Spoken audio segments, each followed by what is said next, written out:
galops de pleine nature ont une partie commune à tous les galops.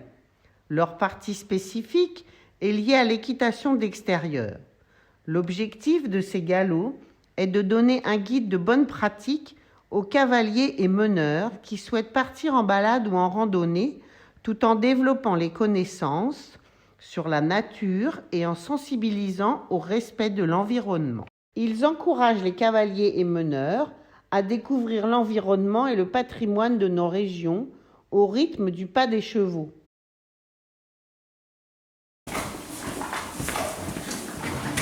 Attends Agnès, tu tombes bien.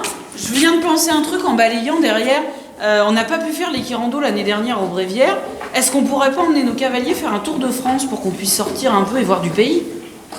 C'est une pas mauvaise idée, mais d'abord, il faut faire en fonction de ses connaissances et de ses acquis, pour moi. C'est important.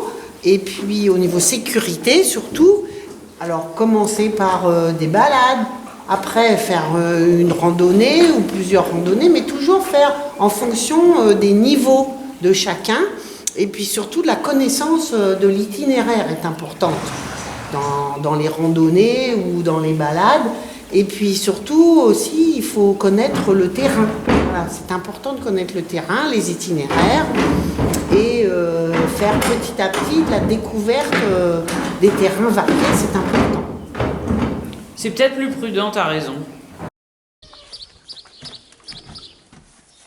Benji, c'est bon, je suis prête. On peut partir. Mais non Agnès, avant de partir, il faut faire attention à la météo. On vient avec une tenue adaptée. Pantalon, boots, mini chaps, c'est mieux que les bottes s'il faut marcher. Être couvert s'il fait froid ou il pleut, mais aussi penser à se protéger du soleil. Benji, on oublie la casquette. Et on met un casque.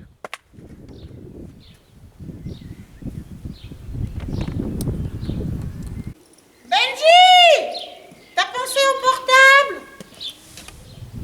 Et oui Agnès, mon portable est chargé. Et surtout, on pense à prévenir Dorian de son départ, de son itinéraire et de son heure de retour.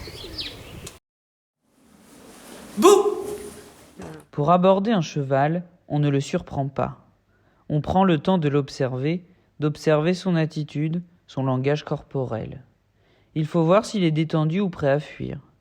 S'il est détendu, on cherche à capter son attention en l'appelant. On s'approche progressivement de lui. Il faut sentir si l'on peut s'approcher ou si le cheval s'inquiète. S'il s'inquiète, je m'arrête, fais une pause, et lorsqu'il se détend, je m'approche à nouveau vers son épaule. Pour mettre le licol, je porte la longe sur mon avant-bras, je tiens la tétière dans ma main et la lui passe autour de son encolure juste derrière sa nuque. Je peux maintenant tranquillement mettre la muserolle et ensuite ajuster le licol. Je passe ma longe de haut en bas sur ma barrière. Avec mon pendant, je réalise une boucle que je noue. Avec le pendant, je réalise une première boucle que je passe dans la première, et ainsi de suite.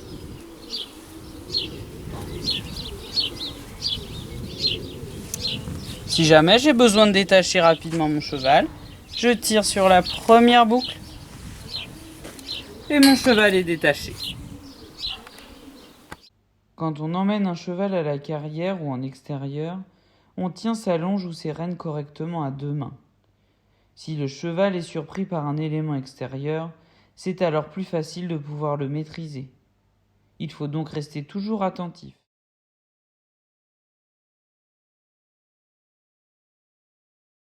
Le cavalier vérifie le sanglage puis monte en ajustant ses rênes.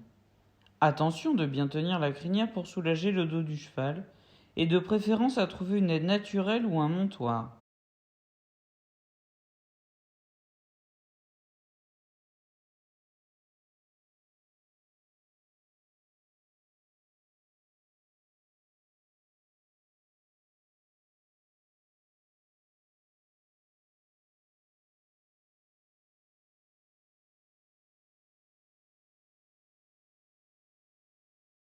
Les consignes et les messages au sein du groupe. Pour communiquer, on répète les consignes ou on communique par des signes conventionnels. Ils seront appris au galop 3. On adapte l'allure à la situation. On réserve les allures vives au terrain qui offre la visibilité pour éviter les risques de collision.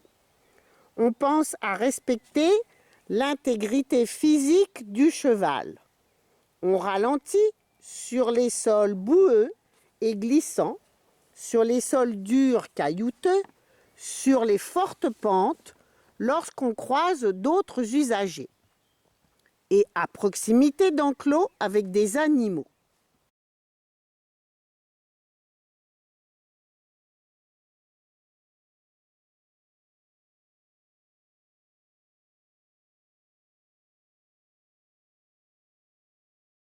On ne laisse pas manger son cheval pendant la balade. Un cheval qui avance n'a pas le temps de brouter. Donc, s'il essaye, on le met en avant avec des jambes. C'est le chef de groupe qui organise la place de chacun. En fonction des situations, sur une route comme à vive allure, on se met en file indienne. On peut circuler à 2 ou 3 de front quand on a une bonne visibilité, mais sans jamais oublier le cheval imaginaire de distance. Lorsque l'on a une place, on la garde. En général, à l'arrière, on met un cavalier expérimenté qui s'appelle le serre-file. Pour traverser les routes, on traverse les uns à côté des autres, comme sur un doublé individuel, en faisant attention aux voitures.